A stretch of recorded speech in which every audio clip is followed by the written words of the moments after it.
सर्वत्र गोविन्दनामसङ्कीर्तनं गोविन्दा गोविन्दा ஆழ்வார் ஆண்டாள் எம்பெருமானார் ஜெயர் திருவடிகளே சரணம்.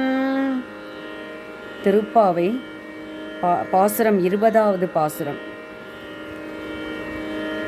நப்பின்னையின் சிறப்புகளை பாடியும் கண்ணனை எழுப்புவதாகவும் அமைந்திருக்கிறது. பாசுரம் 18, 19, 20 இந்த பாசுரங்களில் எல்லாம் என்ன பண்ணுற, நப்பின்னையுடைய சிறப்பை பாடி ஒவ்வொருத்தரையாக எழுப்புறாங்க. நந்தகோபர் இல்லத்துக்கும் வந்தாச்சு, யசோதை அம்மா எழுப்பியாச்சு, நந்தகோபுரை எழுப்பியாச்சு. இப்போ நப்பின்னை பிராட்டிகிட்ட சிபாரிசு செய்து நம்ம கண்ணனை எழுப்பி விடுங்கம்மா, அவனுடைய அருளை பெற வேண்டும், பறை கொடுப்பதாக சொல்லியிருக்கிறார். நேற்று இரவே எங்கிட்ட சொல்லிட்டாரு, அவரையும் கொஞ்சம் எழுப்புங்க அப்படிங்கிற மாதிரி பாசுரம்.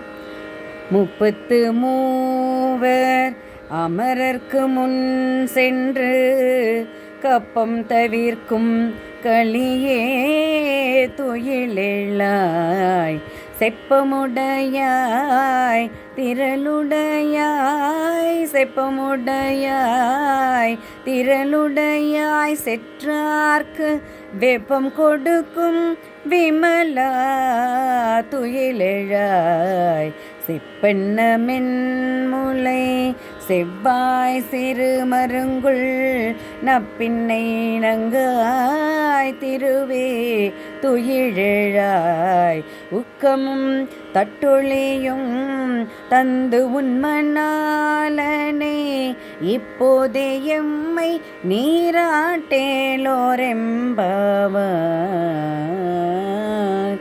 எப்படிலாம் சிபாரிசு பாருங்கள். கண்ணனை எழுப்புறதுக்கு நப்பின்னை பிராட்டிகிட்ட போகிறாங்க. நம்மள என்ன பண்ணுவோம், அம்மா கிட்ட அப்பாவுக்கிட்ட டைரெக்டாக போகிறத விட எந்த ஒரு விஷயத்துக்கும் அம்மா கிட்ட நைஸ் பண்ணோன்னாக்கா அது கிடச்சிடும் நமக்கு அப்படிங்கிற அந்த எண்ணம் இப்போவும் குழந்தைங்ககிட்ட நிறைய பேர்கிட்ட இருக்கும். அது மாதிரி அந்த காலத்திலேயே ஆண்டாள் பாடியிருக்காங்க.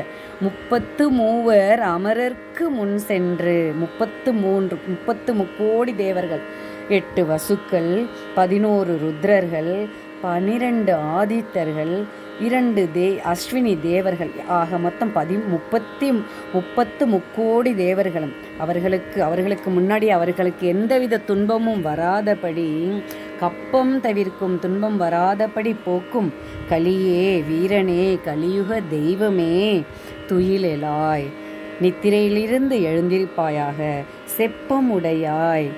எப்படி இருக்க செப்பமுடையாய், திரள் உடையாய், பகைவர்களை காக்க வல்ல நேர்மை உடையவனே, தீயோரை அழிக்கும் வல்லமை உடையவனே, திரளுடையாய் செற்றார்க்கு பகைவர்களை அழிக்கும் வல்லமை உடையவனே. பகைத்தவர்களுக்கு என்ன செய்கிறார், துக்கத்தை கொடுக்கிறார். துக்கத்தை தருகின்ற குற்றமற்றவனே, வெப்பம் கொடுக்கும் விமலா, பகைவர்களுக்கு துக்கத்தை தருகின்ற குற்றமற்றவனே. எப்படி செப்பமுடையாய், எப்படி செப்பமுடையாய் அப்படின்னு எப்படி சொல்கிறாங்க, வெப்பம் கொடுக்கும் விமலா துயிலெழாய், வியர்வை பெருக்கெடுக்கும்படி செய்யும் தூயவனே விமலா துயிலெழாய், நித்திரையிலிருந்து எழுதா, தூக்கத்திலிருந்து உறக்கத்தை நீங்கி கொண்டு எழுந்திருப்பாயாக. செப்பென்ன மென்முலை செவ்வாய் சிறு மருங்குள், பொற்கலசங்களை போன்ற மென்மையான ஸ்தனங்களையும் செந்நிறமான வாயையும் செவ்வாய் சிறுமருங்குள் சிறிய இடையையும் உடைய திருமகள் போன்றவளே எனே நப்பின்னை பிராட்டிய நப்பின்னை நங்காய் திருவே துயிலெழாய், உறக்கம் நீங்கி எழுந்திருப்பாயாக. நோன்புக்கு வேண்டிய உக்கமும் தட்டொழியும், நோன்புக்கு வேண்டிய திருவால வட்டத்தையும் விசிறி, திருவால வட்டம்ங்கிறது உக்கமும் தட்டொழியும் கண்ணாடி, இதெல்லாம் நோன்புக்கு தேவையான ஐட்டம் எல்லாம் நமக்கு கிடச்சிருச்சு, தந்துட்டாங்க. தந்து உன் மணாலனை எடுத்துகிட்டு வர சொல்லி கண்ணனை எழுப்பி எங்கள் கூட அவருடைய அருள் மலையில் நாமளும் நினைனோம், அதனால் அவரை எழுப்பு அப்படின்னு சொல்லி பாடுவதாக இந்த பாசுரம் அமைத்திருக்காங்க. ஆண்டாளின் கவித்திறமையில் ஒளிந்துள்ள மறைபொருளுக்கு ஈடே கிடையாதுப்பா. அப்படிலாம் ஒரு வரியிலையும் அப்படி 1000 அர்த்தங்களை எடுத்துக்கொள்ளலாம். அந்த மாதிரி புகழ்ந்து பாடியிருக்காங்க ஒரு வரியும். அடுத்த பாசுரம் 21வது பாசுரம்.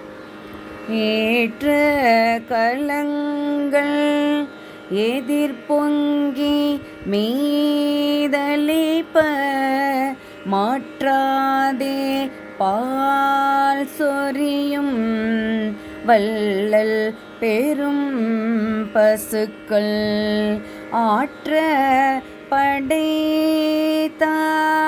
மகனே அறிவோராய் ஊற்ற முடையாய் பெரியாய் உலகேனில் தோற்றமாய் நின்ற சுடரே தூயேழாய் மாற்றார் உனக்கு வழி தொலைந்துன் வாசற்கண் ஆற்றாது வந்துன் அடிபணியுமா போலே போற்றியாம் வந்தோம் புகழ்ந்தேலோ ரெம்பாவாய்.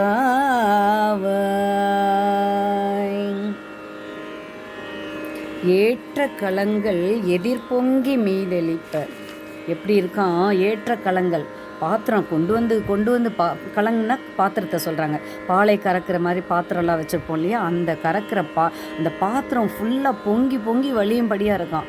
அப்படிப்பட்ட மாற்றாதே பால் சொரியும் வள்ளல், அந்த வள்ளல் பரம்பரையில் அப்படிப்பட்ட ஒரு குணத்தை உடைய கொடை குணத்தை உடைய பெரிய பசுக்களை மிகுதியாக உடைய நந்தகோபரது மகனே, ஆற்றப்படைத்தான் மகனே.